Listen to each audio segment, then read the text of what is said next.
Ne croyez pas que je sois venu apporter la paix sur la terre. Je ne suis pas venu apporter la paix, mais le glaive.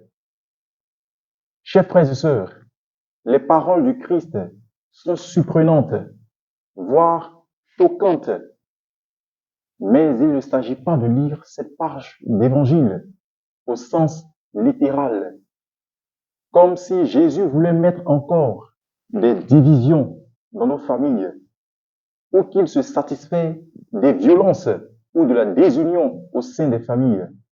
Le glaive est une épée courte et tranchante, symbole du combat, de la guerre. Dans le langage biblique, il est connu pour évoquer la parole de Dieu. La lettre aux Hébreux nous dit que la parole de Dieu est vivante et efficace, plus tranchante qu'une épée quelconque à deux tranchants, pénétrante jusqu'à partager âme et esprit. Hébreux chapitre 4, verset 12. La parole de Dieu fait la lumière dans le monde, conduisant à trancher la vie et les ténèbres, à séparer en distinguant le bien et le mal, à mettre tout simplement de l'ordre au cœur de notre monde. Cette parole, c'est Jésus, le Verbe de Dieu. Quand Jésus dit qu'il n'est pas venu apporter la paix, il ne faut pas comprendre qu'il est venu apporter la guerre entre les hommes. Il faut plutôt comprendre que la parole de Jésus est une parole contraignante qui vient heurter une certaine logique dans notre monde. L'évangile est une parole de nouveauté dans le monde. Or, ce qui est nouveau crée toujours de la résistance. La résistance engendre parfois de la méfiance, de la dissension, du mépris, des conflits, même au sein d'une famille. Jésus ne prétend pas détruire les figures de la parenté ou qu'il nous invitait à renier notre famille pour le suivre. Il veut plutôt nous transposer sur un autre plan. Les liens familiaux, s'ils sont importants, ne sont pas absolus. Ce fut le cas de celui qui a reçu l'appel du Seigneur, mais qui demandait à enterrer d'abord son père. À celui-là, Jésus dit, laisse les morts enterrer leurs morts. Toi, pars et annonce le règne de Dieu. Ou encore de celui qui a reçu l'appel du Seigneur, mais qui demandait à faire d'abord ses adieux aux gens de sa maison.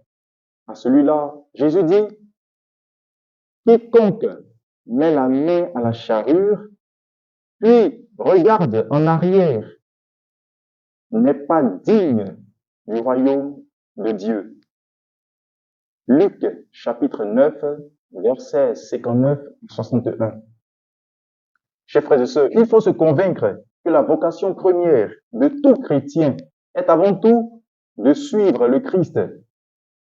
Qui veut le suivre ne peut faire l'économie de sa parole et de sa mission pour prioriser ses tâches mondaines, ses tâches quotidiennes. Qui veut le suivre doit s'apprêter à rompre les liens de parenté les plus étroits. Tout engagement, toute préoccupation du monde vient en second plan dans la suite du Christ. C'est tout le sens du glaive dont parle Jésus et qui consiste à opérer des divisions, même les plus intimes, afin d'avoir une relation authentique et saine avec lui. Jésus s'est affirmé lui-même comme celui qui a charge de nos familles et de nos préoccupations. Au regard de l'essentiel qui est le royaume de Dieu, les choses mortes, c'est-à-dire qui ne contribuent pas à notre croissance spirituelle. Les obligations stériles du monde ne sont plus actuelles. Seul Jésus est vivant. C'est à lui et lui seul qu'il faut venir et s'attacher pour connaître la vie en abondance, celle que Dieu veut pour nous. Seul Jésus passe avant tout. Rien de plus essentiel dans le monde que les exigences de la parole de Dieu et notre vocation première à la suite du Christ. On comprend alors que Jésus tient volontairement des propos excessifs pour nous faire comprendre combien il est plus facile pour l'homme de préférer la créature et de se détourner du Créateur. Autrement dit, il est plus facile pour l'homme d'admirer les choses du ciel, d'être asservi par elles, en se détournant allègrement de leur origine originaire, qui est Dieu, dont nous célébrons ses bienfaits dans l'Eucharistie de ce jour. C'est le danger pour celles et ceux qui sont préoccupés par l'argent et le pouvoir, par les ambitions aveugles et démesurées. C'est justement ce qui fait dire à Jésus cette conséquence. Aimer son père ou sa mère plus que moi, ou aimer son fils ou sa fille plus que moi, n'est pas digne de moi. Vouloir suivre le Christ est exigeant et suppose de renoncer aux choses de ce monde qui nous détournent facilement et nous empêchent d'être légers et libres pour faire sa volonté. Ici, c'est précisément la profondeur de notre amour pour le Christ qui est en jeu. Celui que le Christ a touché voit son amour se transformer et s'élargir.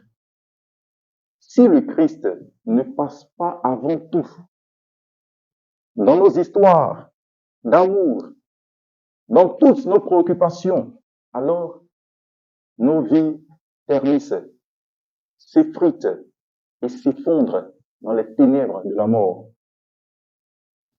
Quand le Christ est aimé de manière absolue, l'amour pour sa famille ou pour les choses de ce monde est enrichi et purifié. La grâce forme en nous la patience pour avoir un regard neuf pour chaque chose. Que par l'Eucharistie que nous célébrons, le Seigneur nous accorde cette grâce. Amen.